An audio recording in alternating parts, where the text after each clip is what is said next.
हरिओम. योगदास श्री जयगणेश जोशी यांनी निरूपण केलेले निर्वाण उपनिषद भाग 3.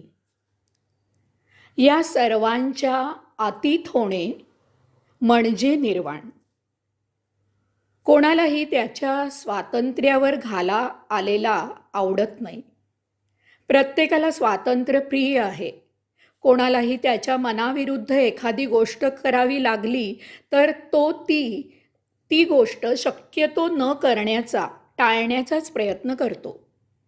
नाईलाजाने करावी लागली तर तो ती गोष्ट कशी तरी उरकतो, परंतु संधी मिळताच त्याला विरोध करतो. माणसाला तर बुद्धी आहे, त्याला व्यक्तिस्वातंत्र्य पाहिजे असतं, यात नवल नाही. परंतु प्राण्यांना सुद्धा स्वातंत्र्य हवं असतं. पाळलेला प्राणी हा नियमित खायला मिळणे, संरक्षणाची हमी आणि भरपूर लाड करवून घेण्याच्या अटीवर स्वतःला या गरजेपोटी पाळवून घेतो. परंतु त्याला सुद्धा स्वातंत्र्य हवं असतं. मालकाकडून यात काही चूक झाली तर तो बंड पुकारतो, त्याला पाहिजे ते मिळवतो, न मिळाल्यास संधी साधून पळून जातो. नियमित खायला प्यायला मिळत असलेला पोपट पिंजऱ्याचं दार जरा जरी उघडं दिसलं तरी लगेच पळून जातो. अस्तित्वात असलेली कोणतीही गोष्ट कधीही नष्ट होत नाही. वस्तूचा आकार, रूप, रंग, गुणधर्म बदलतील. दोन गोष्टींच्या मिलनातून तिसरी गोष्ट तयार होईल. परंतु अस्तित्वात आलेली वस्तू कधीही नष्ट होत नाही. ती कोणत्या ना कोणत्या तरी रूपात नेहमी अस्तित्वात असते. केवळ अस्तित्वात नसलेली वस्तूच नष्ट होऊ शकते. प्रत्येक वस्तू न वस्तू, गोष्ट नि गोष्ट सतत कायम असणारी टिकाऊ आहे.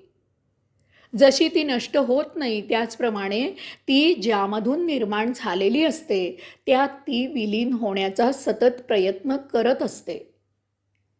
कोणतीही गोष्ट ही त्याच्या मूळ स्रोताकडे आकृष्ट होत असते. ही स्वाभाविक नैसर्गिक ओढ असते. आपण विजेचा शोध लावलेला आहे. ही वीज पंचमहातत्वांपासूनच निर्माण झालेली आहे. ढग एकमेकांवर आपटतात, त्यातून वीज चमकते. दोन गारगोट्या एकमेकांवर आपटल्या की त्यातून ठिणगी उडते. दोन लाकडं एकमेकांवर घासली की त्यातून अग्नी निर्माण होतो. आपली वीज याहून काही वेगळी नाही. ती पंचमहातत्वांपासून निर्माण झालेली आहे. यामुळेच ती जमिनीशी जोडून ठेवावी लागते. नाहीतर आपल्याला तिचा धक्का सहन होत नाही. परंतु ती जर पंचतत्वांशी, जमिनीशी जोडून ठेवली तर आपल्याला तिचा धक्का बसत नाही. याचं कारण विज्ञाना इतकंच आध्यात्मिक आहे. वीज तिच्या मूळ स्रोताकडे, पंचमहातत्वांकडे सतत आकर्षित होत असते. मूळ स्रोतात जाऊन मिळणे हे विजेचे स्वातंत्र्य आहे. आपल्याला विजेचा स्पर्श झाला की आपल्या अंगातून झिणझिण्या वाहू लागतात. याचे कारण विजेला आपल्याला काही इजा करायची नसते, त्रास द्यायचा नसतो, तर आपल्या शरीराचा तिच्या जमिनीत जाण्याच्या मार्गात अडथळा आलेला असतो. ती आपल्या शरीराच्या माध्यमातून जमिनीत जाऊ लागते. तिचा प्रवाह आपल्याला सहन होत नाही. त्यामुळे आपल्याला झिणझिण्या येतात. त्या सहन न झाल्यामुळे प्रसंगी मृत्यूही येतो. पाण्याचाही स्वाभाविक ओढा सागराकडे असतो. पाणी सागरातूनच पाण्याच्या वाफेचे ढग होऊन पावसाच्या माध्यमातून जमिनीवर आलेले असते. जमिनीवर आल्यावर सागराकडे जाणे हे पाण्याचे स्वातंत्र्य असते. ते स्वाभाविकच तिकडे वाहू लागते. या स्वातंत्र्यात अडथळा आला की पाण्याचे डबके, तळे साचते. पाणी हिरमुसते. ते स्वच्छंदी राहत नाही. दिवसेंदिवस खराब होते. वाहतं पाणी कसं जिवंत असतं, निर्मळ असतं, शुद्ध असतं, ते खळाळतं. सागराच्या ओढीने कडे कपाऱ्यातून उड्या घेत धावत सुटतं. आपल्या मूळ स्रोताकडे पळत सुटतं. पाण्याला जशी सागराची ओढ असते तशीच आपल्यालाही परमस्त्रोताची ओढ असते. आपण म्हणजे आपली चेतना, अंतरात्मा होय. या चेतनेला, अंतरात्म्याला त्या मूळ परमात्म्याची स्वाभाविक ओढ असते. परमात्म्याचाच अंश येथे पृथ्वीवर सृष्टी लीला उपभोगण्यासाठी देह धारण करतो. परंतु लवकरच देहादी इंद्रिय प्रबळ होतात. अंतरात्म्याऐवजी इंद्रियच सृष्टीलीला उपभोगू लागतात. त्यामुळे भोग निर्माण होऊन अंतरात्मा भोगापवर्गतेत अडकतो. देहाचा कालावधी संपल्यावर अंतरात्म्याला स्वाभाविक ओढीमुळे त्या मूळ स्त्रोतात, त्या मूळ चेतनेत, परमात्म्यात विलीन व्हायचे असते. परंतु तो परमात्म्याप्रत जाऊ शकत नाही. कारण अतृप्त भोग, इच्छा, वांछा, आकांक्षा अंतरात्म्याला लपेटून टाकतात. त्यामुळे ह्या अतृप्त वासना तृप्त करण्यासाठी अंतरात्म्याला नवीन देह धारण करावा लागतो. अशा प्रकारे जन्ममरणाचे फेरे सुरू राहतात, सुरू होतात. हा आत्माघात आहे, आत्महत्या आहे. गिरीशिखरावर पडलेले पाणी स्वाभाविकपणे सागराकडे, त्याच्या मूळ स्त्रोताकडे वाहू लागते. परंतु त्याच्या प्रवाहात अडथळा निर्माण होतो. ते पाणी जमिनीत चिरते किंवा त्याचे टपके तळे साचते. ते सागराकडे न जाता वाटेतच थबकते. त्याचा घात होतो. त्या पाण्याला वर्षानुवर्ष मुक्तीची वाट पाहावी लागते. वीज प्रवाह स्वाभाविकपणे त्याच्या मूळ पंचतत्वांकडे आकर्षित होतो. परंतु त्यामध्ये अडथळा निर्माण होतो. संधी मिळताच वीज पंचतत्वात विलीन होते. त्याचप्रमाणे अंतरात्मा परमात्म्याकडे प्रवाहित होऊ इच्छितो.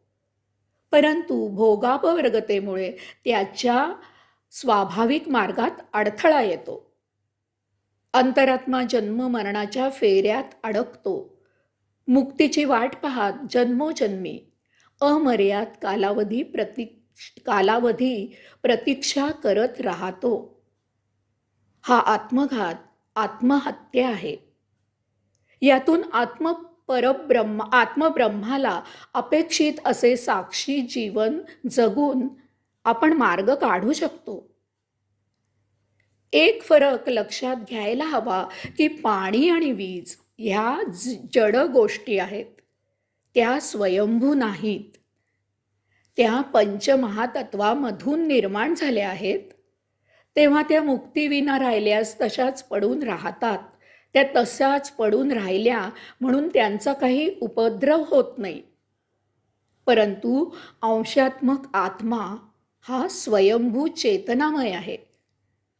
त्याचा परमात्म्याप्रत जाण्याचा सतत प्रयत्न चालूच राहतो. त्यामुळे जीवात्मा संचित भोग उपभोगत आहे आणि अंतरात्मा त्यातून मुक्त होण्यासाठी कार्यरत आहे. असा एक विचित्र, एकमेकांना पूर्णपणे विसंगत असा झगडा, एक विरोधाभास सजीवांच्या आयुष्यात होत राहतो. त्यामुळे अंतरात्मा मुक्तच न झाल्यास मानवाला, सजीवांना त्याचे भोग भोगावे लागतात. त्याचा मानवाच्या, सजीवांच्या जीवनावर परिणाम होतो. मानव सतत दुःखी राहतो. तो जीवनाचा निर्भेळ आनंद घेऊ शकत नाही. अशा प्रकारे परमात्म्याचा अंशात्मक अंतरात्मा येथे देह धारण करून त्याने येथील सृष्टीलीला उपभोगावी हा त्याचा मूळ हेतू दूर राहतो. अंतरात्मा त्याचा काहीही संबंध नसलेल्या भोगापवर्गतेत गुंतून जातो. सृष्टीलीलेचा उपभोग घेऊन त्याचा आनंद घेणे बाजूलाच राहते. यातून सुटका म्हणजे निर्वाण योग. निर्वाण योगाने आपण आपले भौतिक जीवन भोगापवर्गतेच्या अतीत होऊन जगावे. या सुंदर जीवनाचा निर्भेळ आनंद घ्यावा. निर्वाण योगाने ब्रह्माचरण अनुसरून देहपतनाच्या वेळी मृत्यूच्या अतीत होऊन जन्माच्याही अतीत व्हावे. त्यायोगे प्रभुचरणी निर्वाण व्हावे. प्रभूच्या आज्ञेने पुन्हा येथे अवतारित व्हावे. सृष्टीला उपभोगावी, प्रभू सेवा करावी, प्रभूचे कार्य करावे. किंवा निर्वाण योगाने येथे न येता प्रभुचरणी मुक्त पावून त्याच्या इच्छेने त्याच्यात विलीन व्हावे. हरिओम.